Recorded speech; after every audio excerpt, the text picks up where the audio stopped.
على من لا نبي بعده أما بعد أعوذ بالله من الشيطان الرجيم بسم الله الرحمن الرحيم ورفعنا لك ذكرك صدق الله المولانا العظيم। সম্মানিত নবীপ্রেমিক তৌহিদি জনতা, আজকের এই মহাসমাবেশে আমি একটা ঘোষণা দিতে চাই।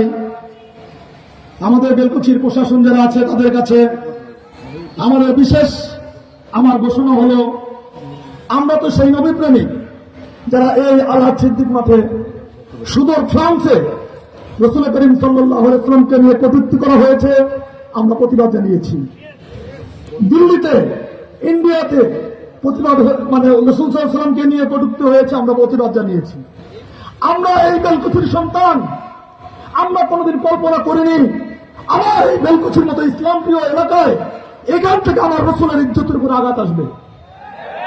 একটা না, বারবার খুব অল্প সময়ের ভিতরে দুইটা ঘটনা ঘটেছে আমাদের বেলকুচি পাশাপাশি একটা গ্রামাসিতে।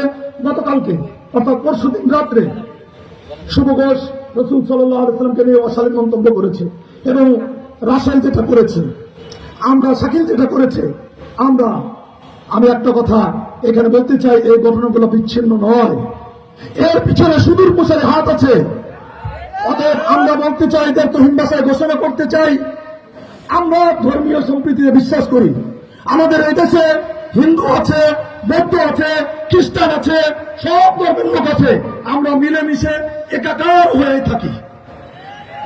এই দেশে হিন্দু, বৌদ্ধ, খ্রিস্টান ঐক্য পরিষদের যথেষ্ট শক্তিশালী একটা সংগঠন আছে। আমি এই সংগঠনের ভাইদেরকে একটু সতর্ক করে দিয়ে বলতে চাই, আপনারা আপনাদের সম্প্রদায়ের ভিতরে যারা রাসূল সাল্লাল্লাহু আলাইহি ওয়াসাল্লামকে নিয়ে, ইসলামকে নিয়ে কটূক্তি করতে চায়, আপনারা এ ব্যাপারে একটু সতর্ক হন, আমাদেরকে জাগাবেন না। দুরন্ত সিংহকে ঘুমিয়ে থাকতে দিন।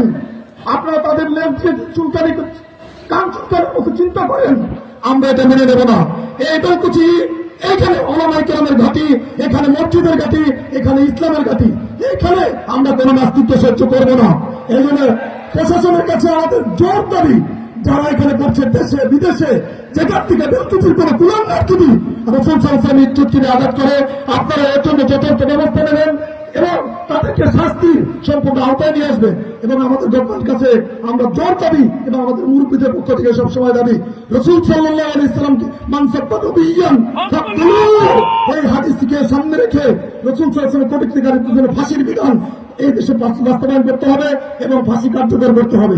আমরা সাহাবায়ে কেরামের কণ্ঠে কণ্ঠে নিয়ে মিলিয়ে বলতে চাই, ফিদাকা আবি ইয়া উম্মি ইয়া রাসূলুল্লাহ ওয়া মা তাওফীকি ইল্লা বিল্লাহ। আসসালামু আলাইকুম।